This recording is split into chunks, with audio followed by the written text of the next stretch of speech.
दोस्तों, गौतम बुद्ध की शिक्षा हर किसी के जीवन को नई दिशा दे सकती। अगर आप भी इसे मानते हैं तो कमेंट में जरूर बताइएगा। एक समय की बात है, नगर में एक व्यापारी रहता था। अपने और अपने परिवार के भरण पोषण के लिए वह नमक का व्यापार करता था। उसके परिवार में पत्नी और 2 पुत्र थे। व्यापारी के दोनों पुत्र का स्वभाव बिल्कुल अलग था। जहाँ एक और बड़ा पुत्र बहुत ही संकोची और शर्मीले स्वभाव का था, उसे किसी से विवाद करने में भी शर्म आती थी। वही उसका दूसरा पुत्र बहिर्मुखी स्वभाव वाला व्यक्ति था। वह किसी से भी अपनी बात कहने में कभी संकोच नहीं करता था। लोग अक्सर बड़े पुत्र को भोला और बेवकूफ समझते हैं। कई बार लोग उसके भोलेपन का फायदा भी उठा लेते हैं और वह पलटकर कभी किसी को कुछ नहीं कह सकता था। व्यापारी अपने पुत्र के इस स्वभाव के कारण बहुत अधिक नाराज होता था। बातचीत न कर पाने और शर्मीले स्वभाव के कारण व्यापारी ने कई बार अपने पुत्रों की पिटाई भी कर दी थी। हालांकि इस वजह से उसके पुत्र का स्वभाव सुधरने के बजाय और भी खराब हो गया। बचपन से ही बड़ा पुत्र बेहद परेशान रहने लगा था। उसके अंदर आत्मविश्वास की कमी हो गई थी। परीक्षा में वह आते हुए प्रश्नों के उत्तर भी अपने डर के कारण नहीं लिख पाता था। इस कारण उसकी शिक्षा भी ठीक ढंग से नहीं हो पाई।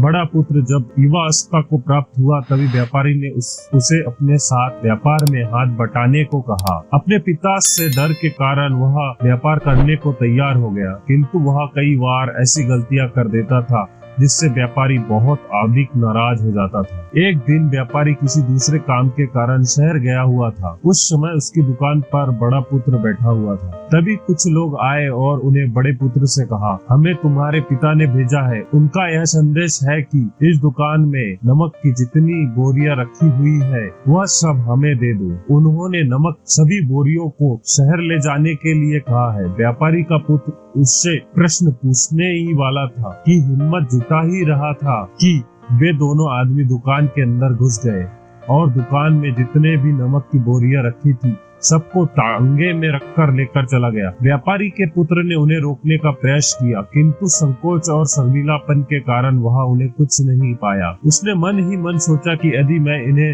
नमक ले जाने से रोकूं तो पिताजी मुझ पर नाराज होंगे। कुछ समय बाद जब व्यापारी शहर से वापस आया तो खाली दुकान देखकर उसने अपने पुत्र से प्रश्न पूछा कि नमक की बोरियां कहाँ गई? यह दुकान इतना खाली खाली क्यों दिख रहा है? तब बड़े पुत्र ने धीमे स्वर में कहा कि कुछ लोग दुकान पर आए थे और उन्होंने मुझसे कहा कि आपने नमक की बोरियों को शहर मंगवाया है और दुकान में से सारी बोरियों को निकाल कर ले चले गए। व्यापारी ने अपने सिर पीट लिया। उसने अपने पुत्र को दुकान से धक्का देकर निकाल दिया। कहा कि तू मूर्ख का मूर्ख ही रह जाएगा। वे लोग तुझे बेवकूफ बनाकर सारा सामान ले गए। तुमने मेरा बहुत सा भारी नुकसान करवा दिया। यहाँ से दूर कहीं चले जाओ और घर वापस मत आना।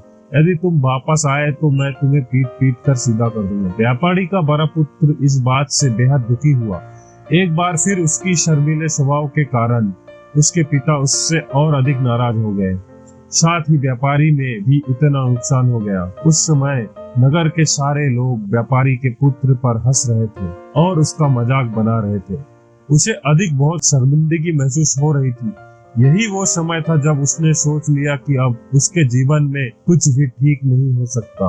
वह सदैव मूर्ख का मूर्ख ही रहेगा और इस समाज में रह रहे लोगों के साथ कदम से कदम मिलाकर कभी नहीं चल पाएगा। व्यापारी का पुत्र नगर से बाहर आ गया और एक नदी के किनारे बैठकर खूब रो रहा था। गहरे पानी को देखकर उसके मन में विचार आया कि अब उसके जीवित रहने का कोई फायदा नहीं। उसने सोचा कि आज वह इस नदी में डूबकर अपने आप को समाप्त कर देगा। असफल जीवन जीने से अच्छा है कि वह स्वयं को समाप्त कर ले। उसने जैसे ही नदी में छलांग लगाई, एक बौद्ध भिक्षु उसे बचा लिया और नदी से बाहर निकाल कर ले आए। व्यापारी का पुत्र बौद्ध भिक्षु पर नाराज होने लगा और कहने लगा कि तुमने मुझे क्यों बचाया? मैं इस असफल जीवन को जीना नहीं चाहता। बौद्ध भिक्षु ने उसे समझाया कि जीवन एक ही बार मिला है और यदि तुम जीवित ही नहीं रहोगे तो असफलता को खत्म करके सफल कैसे बनोगे? तब व्यापारी के पुत्र ने कहा, मेरे जीवन बहुत अधिक समस्याएं हैं। यह सभी समस्याएं मेरे संकोची और शर्मीले स्वभाव के कारण हुए हैं। मैंने अपने पिता का नुकसान करवा दिया। मैं एक अच्छा पुत्र नहीं हूँ। अपने स्वभाव के कारण मैं शिक्षित ग्रहण भी नहीं कर सका। यह सारा संसार मुझे मूर्ख समझता है। यहाँ किसी मूर्ख को इस संसार में जीने का अधिकार है। तब बौद्ध भिक्षु ने कहा कि तुम्हारे इस प्रश्न का उत्तर मेरे गुरु ही देंगे। चलो मैं तुम्हें मेरे गुरु से मिलाता हूँ। व्यापारी के पुत्र ने कहा कि वह किसी से बात नहीं करना चाहता, आज वह अपनी जीवन समाप्त कर लेगा। किंतु बौद्ध भिक्षु के बार बार समझाने के बाद वह उनके साथ जाने और उनके गुरु से मिलने के लिए तैयार हो गया। बौद्ध भिक्षु व्यापारी के पुत्र को आश्रम की ओर लेकर गए।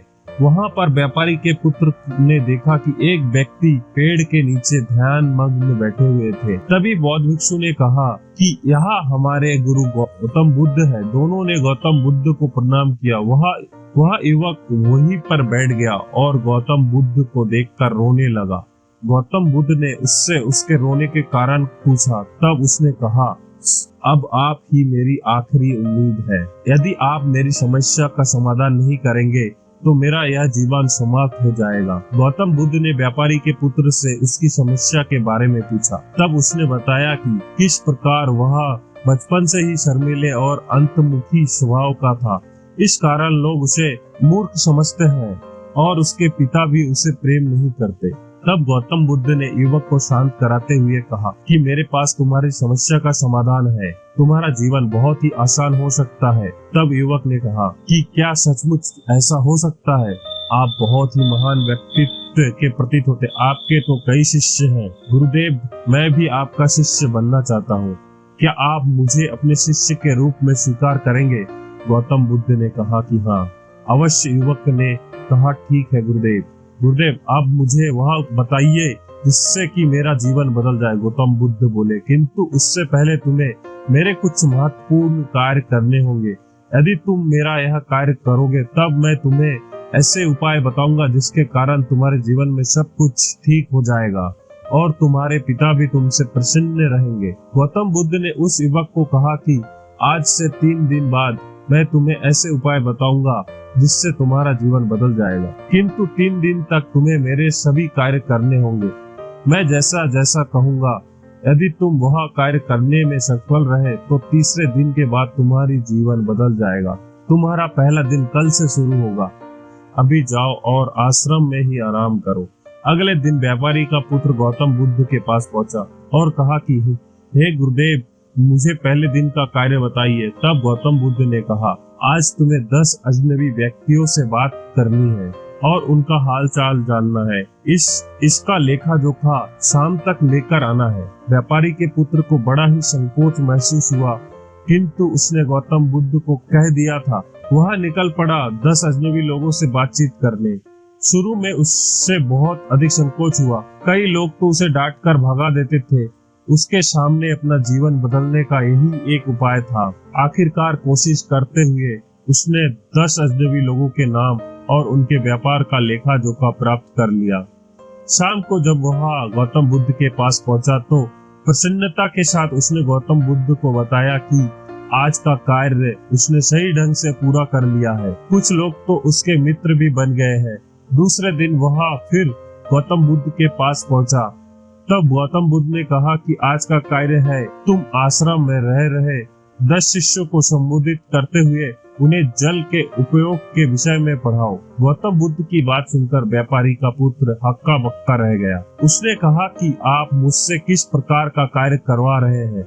मैं अपनी शिक्षा ठीक से पूरी नहीं कर पाया हूँ। मैं यह कार्य नहीं कर पाऊंगा। तब गौतम बुद्ध ने कहा, ठीक है, तब मैं तुम्हें उपाय भी नहीं बताऊंगा। व्यापारी के पुत्र ने प्रार्थना करते हुए कहा कि आप जानते हैं मेरी शिक्षा अधूरी है, फिर मैं किस प्रकार बालकों को शिक्षा दे सकता हूँ? गौतम बुद्ध ने मुस्कुराते हुए कहा कि यह सिर्फ मैं जानता हूँ कि तुम्हारी शिक्षा अधूरी है। वे बालक नहीं जानते तुम रोज अपने जीवन में जल का उपयोग करते हो। यही सब बातें जानकर उन बालकों को बतानी है। आखिरकार व्यापारी के पुत्र के पास कोई रास्ता नहीं बचा। हिम्मत जुटाकर वह उन बालकों के पास पहुँच गया। शुरू में तो उसके हाथ पैर कांप रहे थे, किंतु आखिरकार उसने जल की विशेषताओं के बारे में बताना प्रारंभ कर दिया। उसने बालकों को जल की 5 विशेषताएं बताई और जल्दी से वहां से भाग आया। गौतम बुद्ध के पास आकर उसने कहा कि बहुत अधिक डर लग रहा था, किंतु मैंने बालकों को जल की 5 विशेषताएं बता दी है। गौतम बुद्ध ने कहा कि जो एक बार फिर कोशिश करके आओ। व्यापारी का पुत्र ने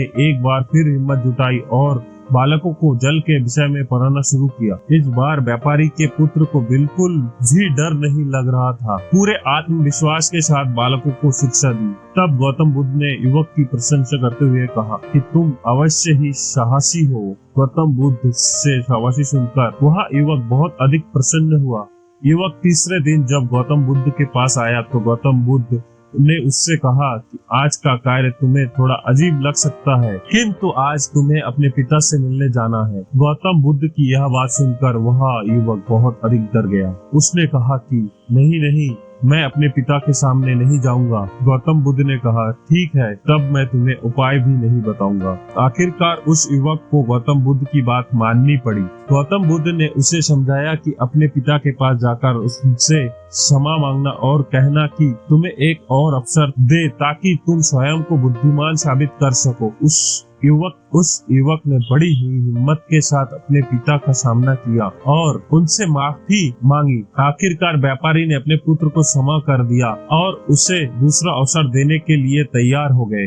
व्यापारी का पुत्र गौतम बुद्ध के पास आया और उसने जब उपाय के बारे में जानना चाहा, तब गौतम बुद्ध ने कहा कि तुमने स्वयं ही अपना उपाय खोज लिया है। तुम किसी से बात नहीं कर पाते थे, शर्मीले थे, सब कुछ तुम्हारे मन में बैठा हुआ डर था। हम आत्मविश्वासी है, कितने शर्मीली है और हमारे अंदर कितना डर है, यह सिर्फ हमें पता होता है।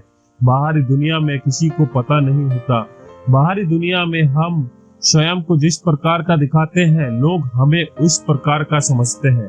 अगर तुम आत्मविश्वासी नहीं हो तो अनजान व्यक्तियों के सामने यदि आत्मविश्वासी होने का अभिनय करो तो किसी को पता ही नहीं चलेगा कि तुम कौन हो। वह युवक समझ चुका था कि गौतम बुद्ध उसे क्या बताना चाह रहे हैं। गौतम बुद्ध को धन्यवाद किया और उनसे वादा किया कि वह जीवन में सफल होकर दिखाएगा। दोस्तों, यह वीडियो पसंद आई हो तो लाइक करना, शेयर करना और चैनल को सब्सक्राइब करना ना भूले। दोस्तों, अगर आपके आसपास भी कोई ऐसे शर्मीले स्वभाव का व्यक्ति हो तो यह वीडियो जरूर उन्हें शेयर करें ताकि उसकी सहायता हो सके।